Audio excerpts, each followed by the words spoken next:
અમરેલીના બગસરા પંથકમાં રહેણાંક વિસ્તારમાં સિંહો અવારનવાર આવી ચડતા હોય છે। વધુ એક વિડીયો સામે આવ્યો છે સુડાવડ ગામમાંથી કે જ્યાં મુખ્ય બજારમાં સિંહ શિકારની શોધમાં આવી ચડ્યો છે। સિંહ લટાર મારતો દેખાઈ રહ્યો છે મુખ્ય બજારના મુખ્ય રસ્તા પર। રહેણાંક વિસ્તારમાં અવારનવાર સિંહો આવી ચડતા હોય તેવી આ પહેલી ઘટના નથી, અવારનવાર આવું બનતું હોય છે।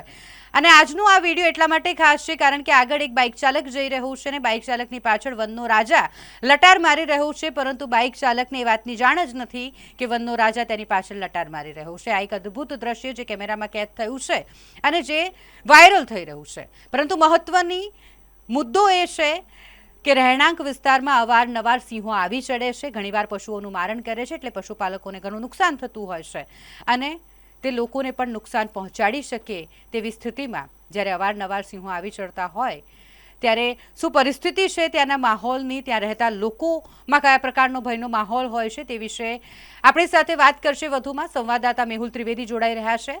જી મેહુલભાઈ, શું છે પરિસ્થિતિ? જી ચોક્કસપણે આપને જણાવી દઉં કે બગસરા તાલુકાના સુડાવડ ગામે આજે વહેલી સવારે બાઇક પાછળ એક કોઈ સિંહ નજરે ચડે છે, પરંતુ હવે વન્ય પ્રાણીઓ સહેજતાની રીતે માનવ સાથે ભળી ગયેલ છે।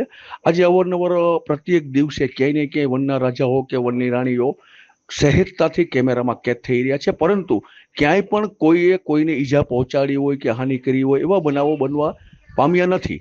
અને જે સવારે વિડીયો વાયરલ થયો છે એ બાબતે પણ ચોક્કસ જણાવી દઉં કે બાઇક ચાલકને એ પણ ખબર નથી કે એમની પાછળ વનના રાજા ચાલી આવે છે, જે સહેજતાથી દુકાન પાસેથી પણ પસાર થઈ રહ્યા છે।